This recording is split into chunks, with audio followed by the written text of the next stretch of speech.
दोस्तों, आज मैं आप लोगों को कुछ हकीकत बताने जा रहा हूँ जो बक्सर जिला के एक गांव में हुआ था। वहाँ एक परिवार था जिसमें रौनक नाम का लड़का अपने माँ बाप और भाई बहन के साथ रहता था। जब रौनक 20 साल का हुआ तो उसको देखने के लिए लड़की वाले आने लगे। कुछ दिन बीत गया, तभी रौनक को एक लड़की की फ़ोटो अच्छी लगी। उसने अपनी माँ को बोला, माँ मैं इसी से शादी करूँगा। और बोलता भी क्यों नहीं, हर लड़के की ख्वाहिश होती है कि उसकी औरत सुंदर और संस्कारी हो, ताकि किसी के सामने ले जाने से उसका मान भी बढ़े। उसकी माँ ने बोला, ठीक है बेटा, तुम्हारी शादी मैं इसी से करवाऊंगी। और लड़की के पिता को हाँ बोल दिया। कुछ दिन बाद उसकी शादी का दिन आ गया। वो बहुत खुश था क्योंकि उसकी हल्दी, मेहंदी और संगीत से घर में खुशी छाई हुई थी। सारे मेहमान से उसका घर भरा हुआ था। वो मन ही मन सोच रहा था कि मैं अपनी औरत को बाहर घुमाने ले जाऊंगा और दोस्तों के साथ खूब बातें भी करूंगा कि देखो मेरी औरत लाखों में एक है। मन ही मन लड्डू फूट रहे थे उसके। उस दिन उसका इंतज़ार भी खत्म हो गया क्योंकि उस दिन उसकी शादी जो हो रही थी।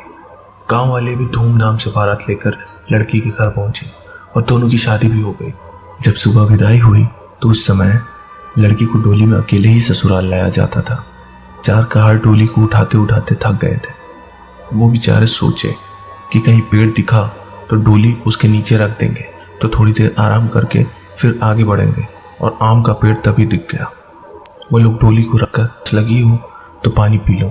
बहू ने कुछ नहीं बोला और चारों की थोड़ी सी आंख लग गई। तभी उस पेड़ की चुड़ैल नीचे उतरी और दुल्हन को मारकर उसके अंदर आ गई और डोली में बैठ गई क्योंकि दोपहर का समय था। थोड़ी देर बाद वो अपने ससुराल आ गई। लोग चार होने के बाद जब रात हुई तो रौनक अपने कमरे में गया। जब वो अपने बिस्तर पर बैठकर दुल्हन से बातें कर रहा था, तभी उसे जोर से प्यास लगी। उसने कहा, मैं पानी पी कर आता हूँ। दुल्हन ने बोला, आप बैठो, मैं पानी दे रही हूँ। इतना कहकर उसने अपना हाथ लंबा करके कुएं से पानी निकालकर उसको दे दिया। इतना देखते ही रौनक जमीन पर फट से गिर गया और बेहोश हो गया। थोड़ी देर बाद जब उसे होश आया तो उसने अपने सामने घूंघट में छुपी चुड़ैल को देख लिया और भागने की कोशिश करने लगा।